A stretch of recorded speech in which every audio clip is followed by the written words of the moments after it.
Essa viagem ao passado que o cinema trouxe de volta começa numa pequena cidade que fica na divisa do Tocantins com o Maranhão.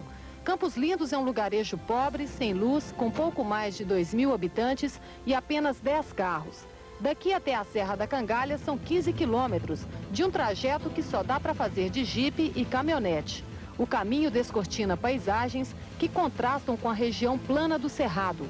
Grandes pedreiras surgem do chão e as pedras que se espalham pela estrada obrigam a gente a uma difícil caminhada pela vegetação de mata virgem até a cratera principal da serra. Aqui, bem no centro da cratera, foram feitas perfurações de 200 metros de profundidade. Os geólogos não encontraram sinais do meteorito, mas descobriram rochas trituradas em forma de cone e a presença de minerais de alta pressão que surgem com o impacto do meteorito na Terra. Os geólogos só não conseguiram descobrir o tamanho dele e a velocidade com que caiu aqui, para abrir uma cratera como esta, com 12 quilômetros de diâmetro.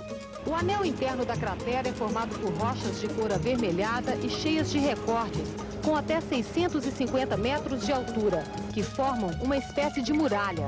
Para os estudiosos, essa formação é a prova evidente do meteorito gigante que provocou estragos num raio de 30 quilômetros de extensão. Essas pedras de formato irregular é que despertaram os geólogos para os efeitos da queda do meteorito também fora da cratera.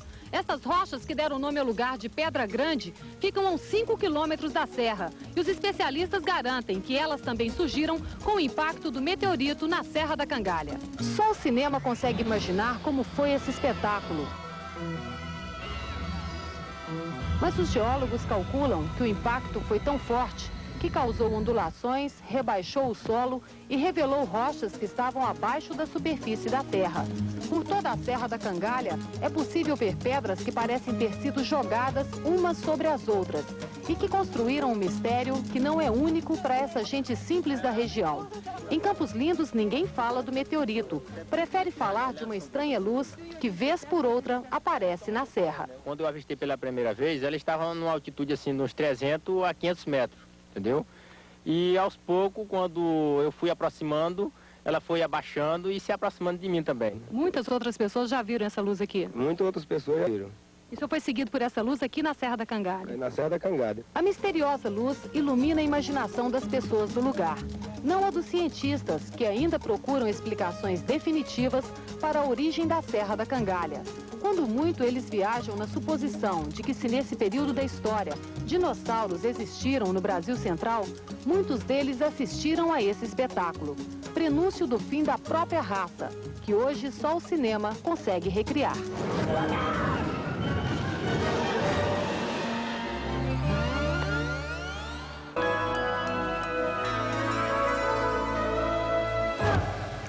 Uma aventura pelo oeste americano. O repórter Francisco José enfrenta neve, deserto, rio e estradas perigosas para mostrar a terra sem lei. A terra que já foi dos peles vermelhas, índios que hoje vivem do artesanato. A terra dos dinossauros, dos monumentos de pedra, dos vales desconhecidos que ainda desafiam os aventureiros. A rota do deserto começa no gelo, nas montanhas rochosas do Colorado. Início de uma travessia de 2.000 quilômetros por 4 estados americanos. Depois de uma noite nas montanhas, estamos nos preparando para atravessar o deserto. Nevou muito, a noite inteira. Temperatura 7 graus negativos. O dia está amanhecendo assim. As árvores, o chão, os carros, tudo coberto de neve.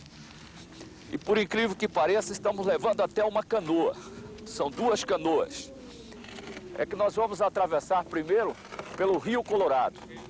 Ele nasce nessas montanhas rochosas do Colorado. A maior dificuldade agora é localizar a estrada, porque está tudo coberto de gelo. E como aqui não tem asfalto nessa área, nós temos que descobrir por onde o carro vai passar. Isso aqui é o carro que tentou fazer a volta ainda há pouco. Mas é tudo branco, coberto de neve. Esse é o maior risco para sair essa hora, ainda sem conseguir localizar a estrada.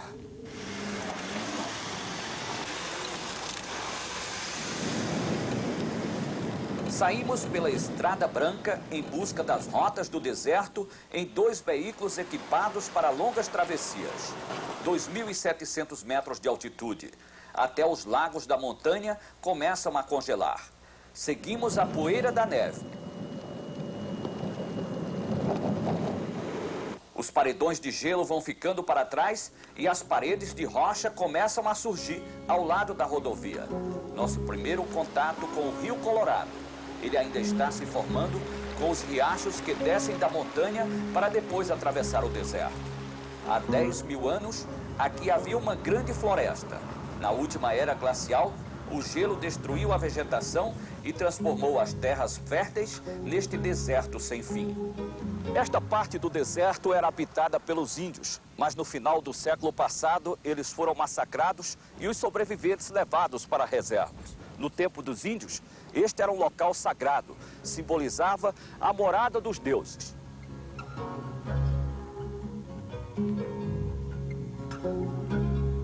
Este é o Monumento Nacional dos Arcos, no meio do deserto de Cisco, no Colorado.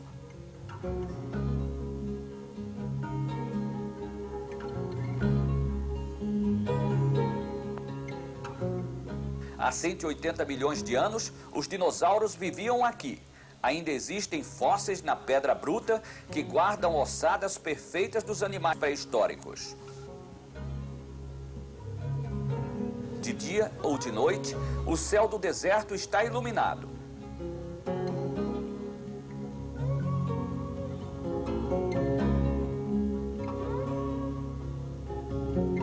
Quando o novo dia amanhece, já estamos em Canyonlands, a terra dos canyons. Por dezenas de quilômetros, viajamos cercados pelos paredões de um lado e do outro da estrada, até chegar ao Rio Colorado. Chegou o momento de levar as canoas para o Rio Colorado. Até a parte aqui para descer com as canoas é acidentada. Nós temos que descer com essa rampa, mas como as canoas são leves, facilitam tudo. Um escorregão aqui vai ser suficiente para tomar o primeiro banho de água gelada.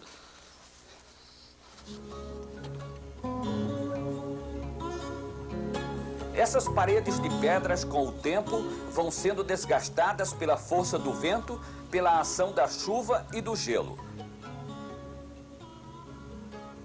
No início da viagem, usamos uma estrada asfaltada que corta o deserto de um lado ao outro. Mas agora, vamos deixar o asfalto e usar as trilhas que eram usadas pelos colonos. Essas trilhas estão desativadas por questões de segurança. Para passar por lá, nós estamos pedindo uma autorização aos Rangers, a polícia do estado de Utah.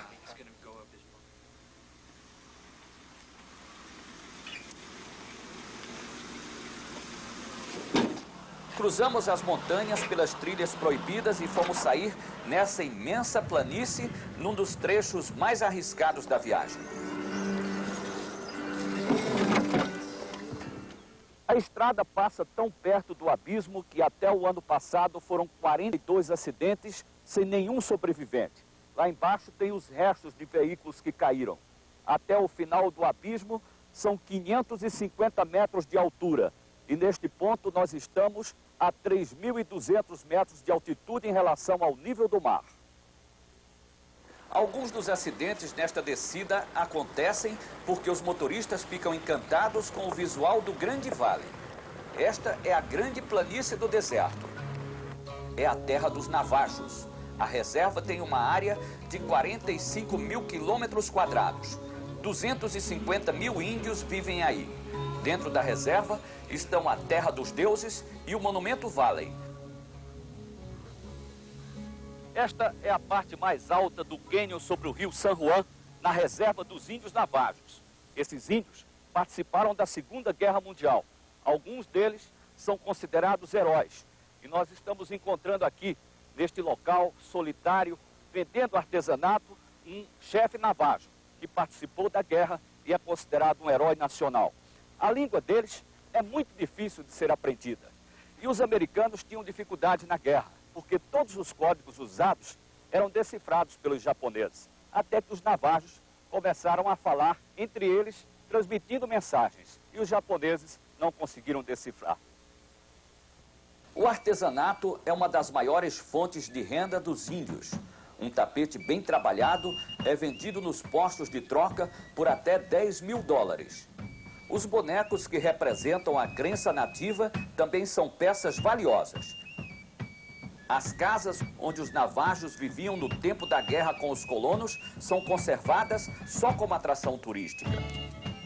Ao longo da travessia pelo deserto, fomos conhecendo lugares incríveis como este. Um imenso vale, ainda tocado pelo homem, porque não há acesso. É impossível descer esses paredões. Aí não mora ninguém, a não ser os animais. Pumas, antílopes, é um cânion totalmente desconhecido. Mas a viagem pelo deserto não termina aqui. No próximo domingo, o mistério da civilização Anasazi, os índios que desapareceram no deserto há mais de 700 anos. As casas deles resistem até hoje, encravadas nos paredões do deserto. Domingo, no Fantástico. Capaz de fazer um passeio turístico que passa pela emergência de um hospital?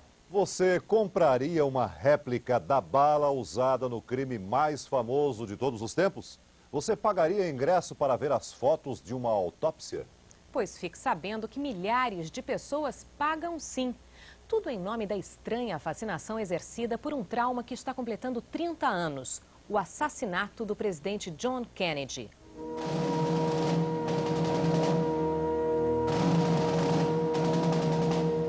Um dos maiores sucessos de bilheteria da temporada 93 nos Estados Unidos. O superastro Clint Eastwood é um agente secreto que vive atormentado porque não conseguiu evitar o assassinato do presidente Kennedy.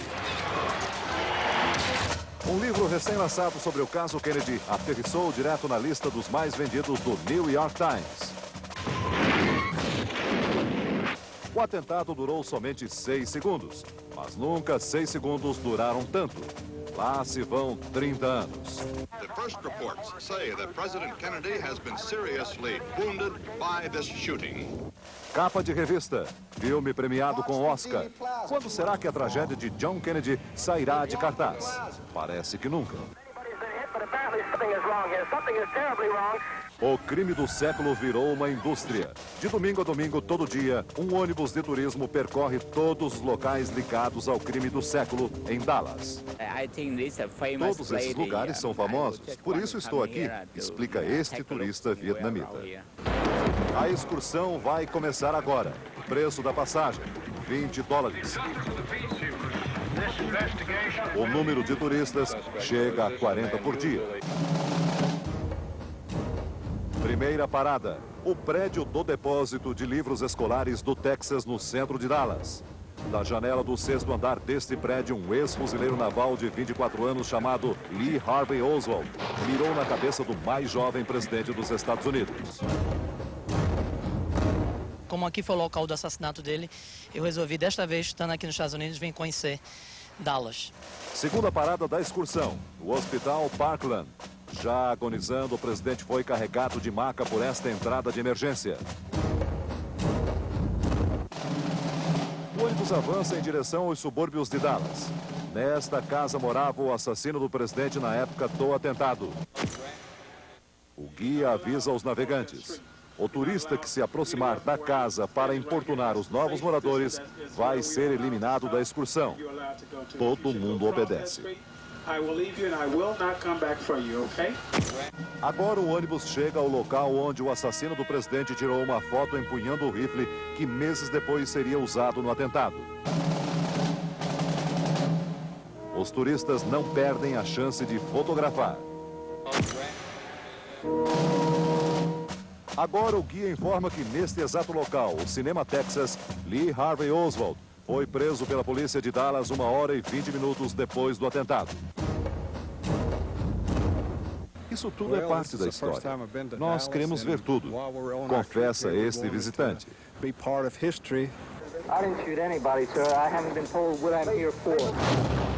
O que é mais difícil na vida de um guia turístico do assassinato do presidente Kennedy?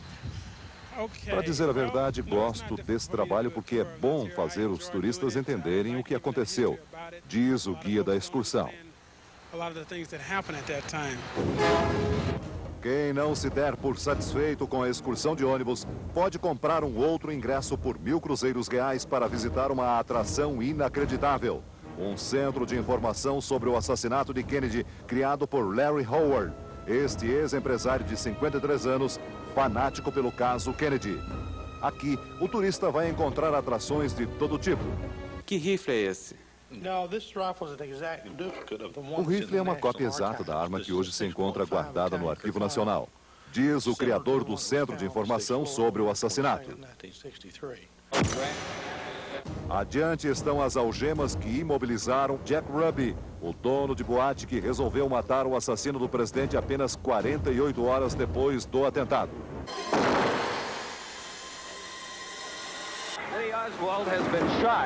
Quem quiser pode observar fotos da autópsia do presidente assassinado. Fascinado pela tragédia de Dallas, o dono do Centro de Informação sobre o assassinato não teve dúvidas. Pagou R$5.000 pela porta do apartamento onde vivia o homem que matou o assassino do presidente. O dono do Centro de Informação passa 24 horas por dia com uma relíquia pendurada no pescoço. O senhor tem uma bala pendurada no pescoço. De onde é essa bala?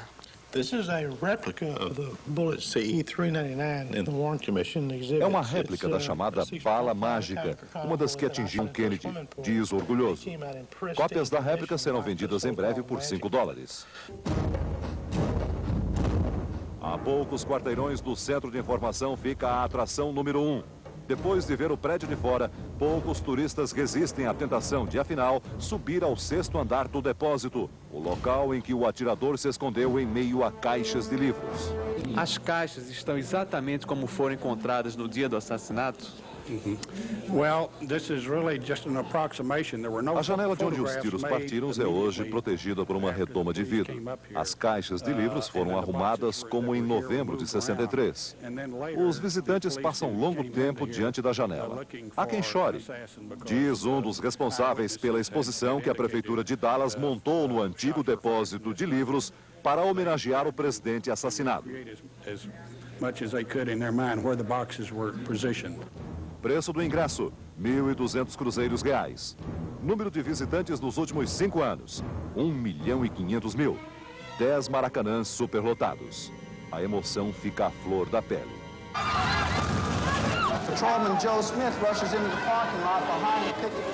Já vi o filme JFK e as cenas do assassinato não sei quantas vezes, mas estar aqui é diferente. É incrível, exclama este estudante.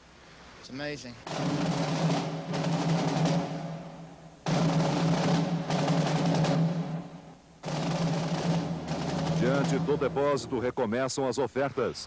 Por R$600, este homem vende um jornal que reproduz o registro policial do assassinato do presidente ou trechos de cartas escritas por Lee Oswald. Vende-se tudo. Com sorte, a enorme legião de gente fascinada pelo caso Kennedy pode cruzar em Dallas com testemunhas oculares do crime mais famoso de todos os tempos. Como James Outgens, fotógrafo da agência Associated Press, que apontou a câmera para a limusine presidencial no exato momento em que o presidente levava as mãos para o pescoço ao ser atingido pelo primeiro tiro. Outgens aparece no filme do assassinato a poucos passos da limusine. Os tiros que mataram Kennedy vieram do depósito de livros. Quem diz o contrário não tem provas. Reclama o fotógrafo, crítico número 1 da exploração do assassinato. A polêmica renasce a cada esquina. Vendedor de carros usados, este homem é a vítima desconhecida do atentado. Terminou atingido no rosto pelos estilhaços de uma das balas disparadas contra o presidente Kennedy. Tenho a impressão de que o tiro que matou Kennedy foi disparado de frente. Talvez dali, daquela cerca, porque no momento do impacto, a cabeça do presidente vai para trás. A verdade é que todas as evidências apontam para o matador solitário, Lee Harvey Oswald. Mas a indústria da tragédia se alimenta de dúvidas. E se houve realmente uma conspiração? A pergunta continuará a dar lucros no mínimo por outros 30 anos. Façanhas incríveis aqui no Fantástico. Todas elas têm uma coisa em comum. Estão nas páginas do Guinness, o livro dos recordes. Um campeão de vendas que só perde para a Bíblia e o Alcorão.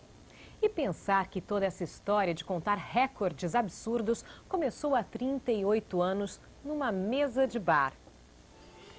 Em volta de uma mesa de bar, na Irlanda de 1954, nasceu a ideia de publicar um livro sobre recordes. Entre um copo e outro de cerveja, começou uma discussão sobre a temporada de caça. Quem é mais rápido no gatilho? Qual o pássaro mais veloz? Ninguém soube responder, nem mesmo os arquivos da biblioteca. Surge então a proposta de colecionar e registrar informações num só livro sobre os mais e os menos. Um ano depois, 1955, foi lançada a primeira coleção de superlativos do mundo. O Guinness fez tanto sucesso que já publicou 75 milhões de cópias e é distribuído em 40 línguas. O Brasil é citado várias vezes no livro, com a maior dívida externa do mundo entre os países em desenvolvimento. Na região sul, a Lagoa dos Patos é a maior do mundo. E tem também os brasileiros notáveis que mereceram destaque nas páginas do Guinness.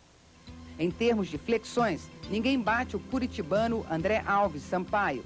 3.110 abdominais em 2 horas e 42 minutos. Recorde absoluto do ex-cirurgião José Carlos Rioch Noah.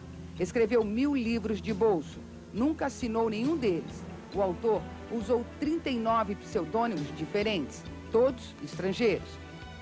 O professor Zaid Fazá é um caso único no mundo. Aos 40 anos, fala 55 idiomas. Hopibon. Português. Fantástico. 1990, Maracanã. Paul McCartney bate um recorde no Brasil. O show do ex-Beatle tem o maior público pagante na história da música. 180 mil fãs.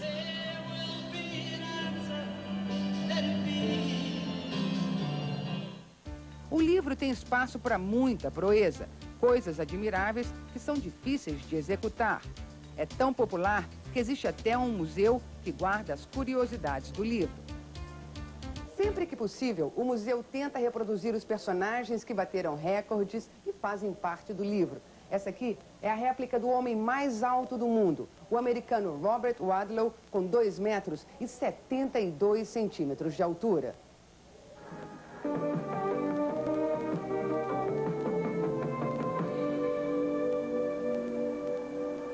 Seis pessoas na mesma balança não conseguem superar o peso do homem mais gordo do mundo.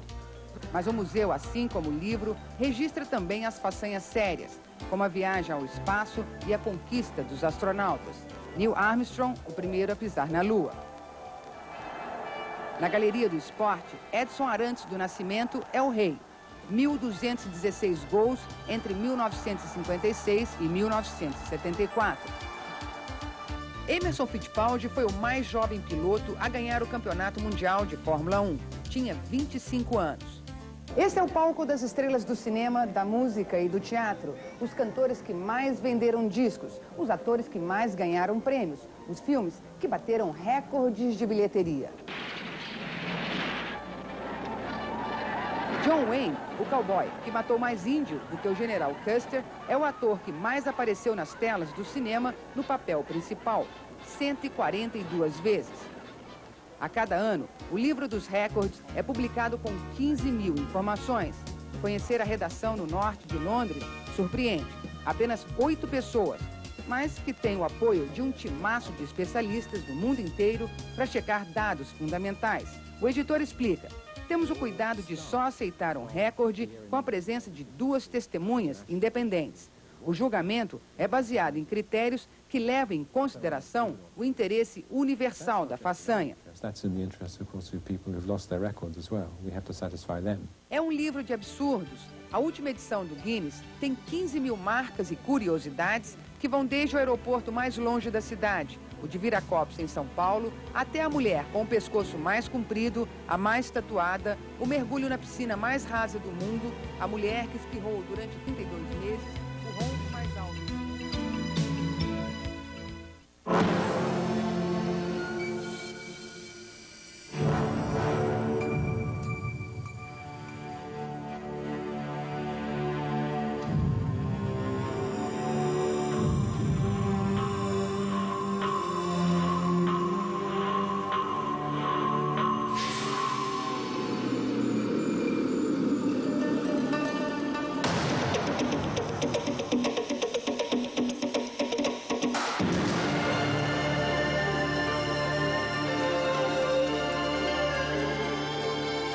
Vivendo num mundo de ilhas bem no meio do Oceano Pacífico, o povo da Polinésia sempre viveu em função do mar.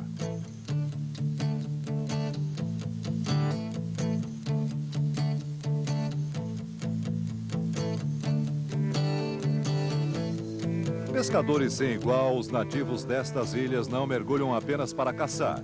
O peixe também pode fazer as vezes de um parceiro numa brincadeira. É verdade que os polinésios têm lá umas brincadeiras meio arriscadas.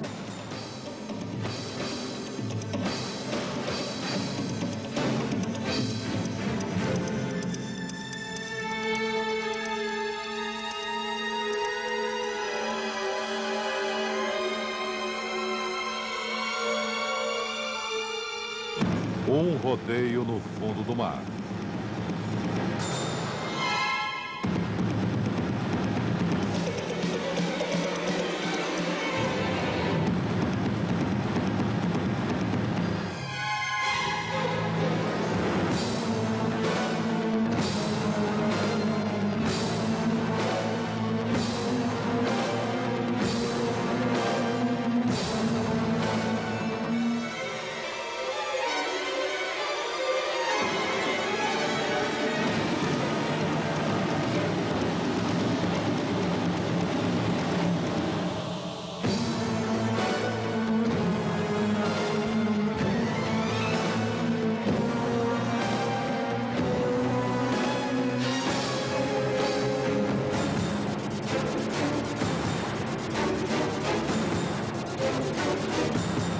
No final, tem até um showzinho para deixar os turistas encantados. A brincadeira acabou. Tudo volta a ser como antes.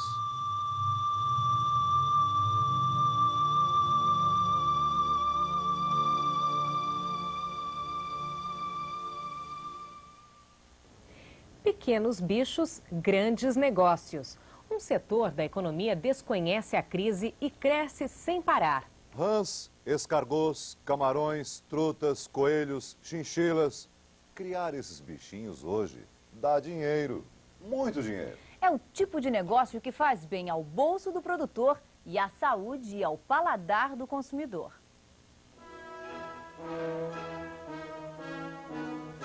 Estes bichos são estrangeiros que se naturalizaram.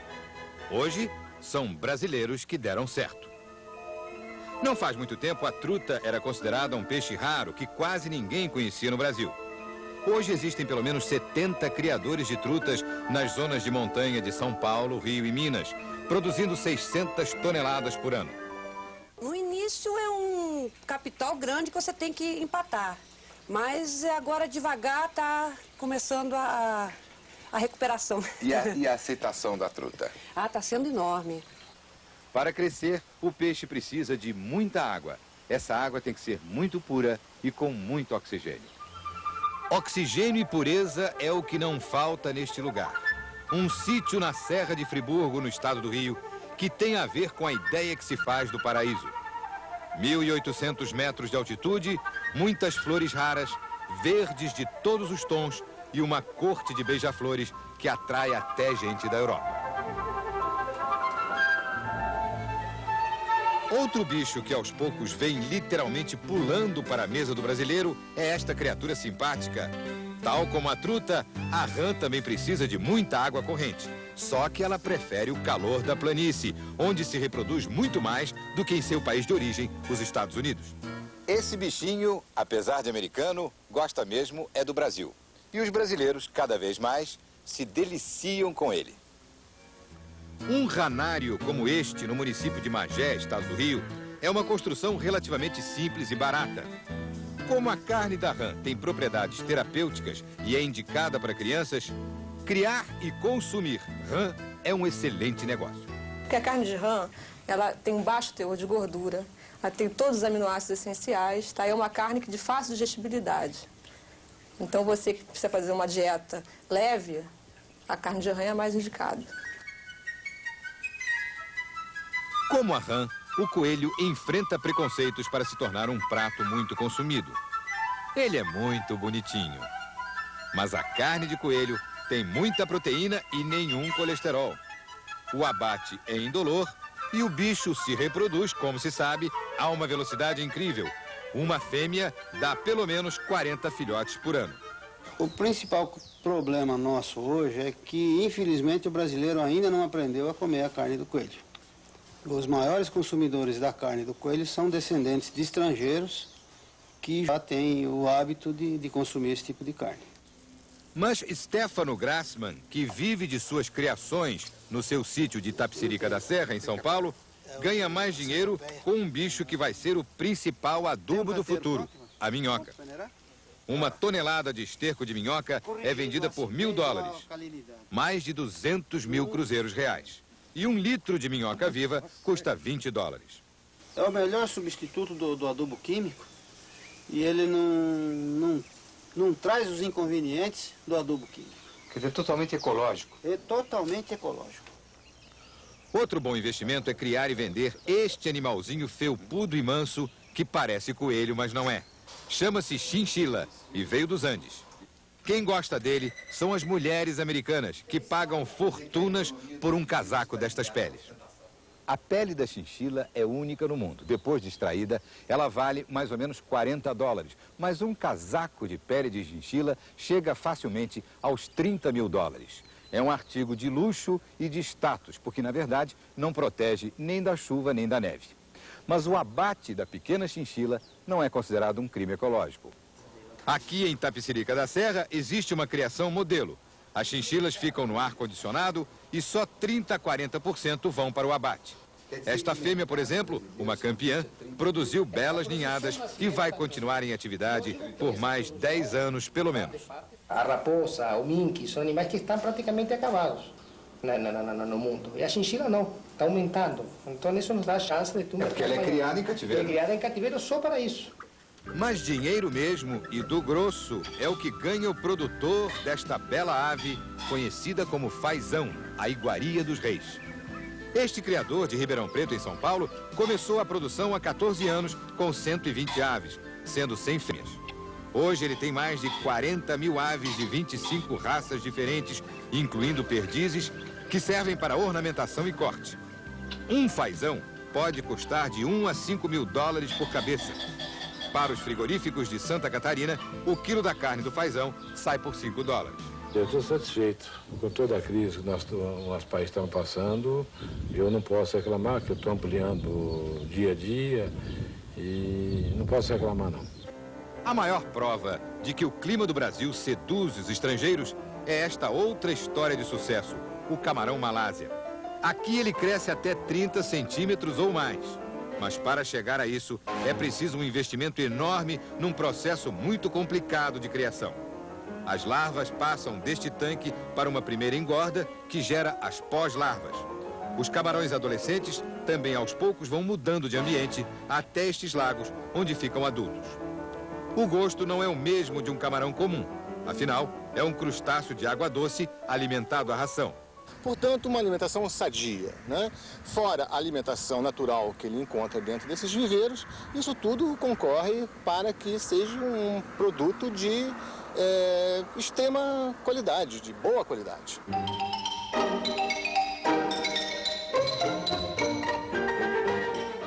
O nome francês escargot parece ter sido criado para disfarçar a rejeição que este bichinho costuma provocar.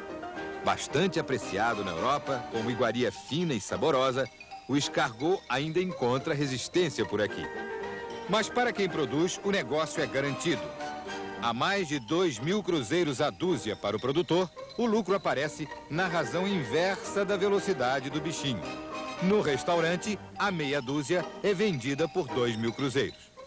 Ele é quietinho, não faz barulho, não xinga, não reclama. E é um bicho que dá uma iguaria fabulosa, né? Os franceses consomem 40 mil toneladas desse bichinho gosmento por ano. E são obrigados, inclusive, a importar de diversos países do Mediterrâneo. Aqui no Brasil, os escargots se reproduzem 2 vezes mais rápido. E quem estiver fazendo aquela cara esquisita pode ficar tranquilo. Escargot é realmente muito gostoso e não faz mal. Ao contrário, tem muita proteína. O chefe Antônio Costa, de um restaurante do Rio, especializado em cozinha francesa, prepara os escargots em massa folhada.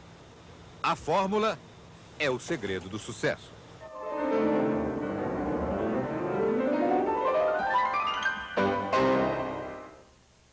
No próximo bloco, você confere a rodada de abertura das semifinais do Campeonato Brasileiro.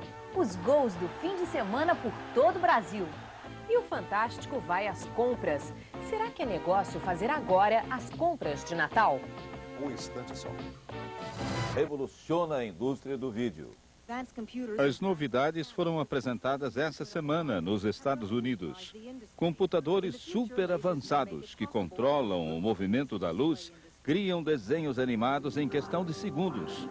Os cientistas afirmam que no máximo em 10 anos vai ser possível assistir televisão sem olhar para a tela da TV.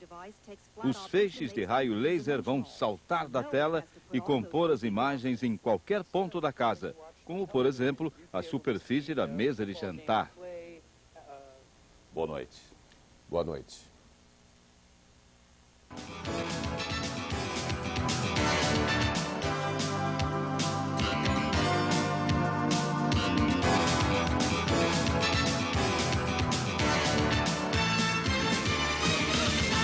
Beleza e história pode ser feito também com um gostinho de aventura, numa viagem inesquecível pela estrada de ferro que liga Curitiba ao litoral. Construída no tempo do Império, a estrada de ferro Curitiba-Paranaguá atravessa uma das paisagens mais bonitas do país, a Serra do Mar. Os trens de passageiro descem aos fins de semana. A viagem de quase 3 horas encanta pela beleza das quedas d'água e dos 14 túneis que furam as montanhas. Mas também assusta, principalmente quando o trem faz curva por fora dos morros e passa por pontes sobre precipícios de centenas de metros. Outro modo de descer a Serra do Mar é de carro, pela Estrada da Graciosa. São mais de 20 quilômetros de uma estrada também centenária e que está no trecho de Mata Atlântica mais conservado do país. A cada curva, a natureza mostra o que tem de melhor e que aqui o homem aprendeu a respeitar. É impossível não parar algumas vezes para levar estas imagens na lembrança. Em alguns pontos, a gente cruza com o caminho dos jesuítas. Conta a lenda que esta trilha foi aberta pelos índios carijós que desciam a Serra do Mar para caçar. Por volta de 1640, os padres jesuítas que chegaram ao porto de Paranaguá subiram a serra para catequizar os índios e encontraram esta estrada. Como chovia muito na região, os padres resolveram fazer o calçamento da trilha com pedras. Quem deixa o carro na Estrada da Graciosa e se aventura por esta trilha, caminha sobre 350 anos de história. Outro motivo para sair do carro é a água que desce a montanha, caindo em cascatas à margem do caminho ou correndo entre as pedras. Não há quem resista à água fresca para afastar o calor do verão ou matar a sede. Em Morretes, uma cidadezinha histórica a 30 quilômetros do litoral, termina a viagem e a estrada, considerada a primeira rodovia do Paraná. A Estrada da Graciosa foi inaugurada pelo próprio imperador Dom Pedro II em 1873. Depois de 7 horas descendo a serra no lombo de um cavalo, ele resolveu descansar. E junto com a mulher, Tereza Cristina e toda a comitiva, se hospedou nesta casa aqui, onde funcionava o Hotel Central de Morretes. Os móveis da recepção, as canetas de pena e até os óculos de leitura da época continuam iguais. A dona da casa, a professora Maria Joana de Souza, mostra com orgulho a cama onde dormiu o imperador. A gente procura conservar assim para isso, para toda a vida, né? O turista de hoje leva uma vantagem sobre Dom Pedro.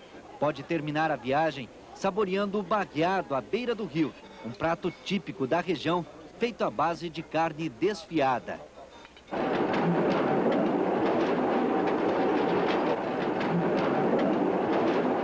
O Jornal Hoje termina aqui. Uma boa tarde. Boa tarde.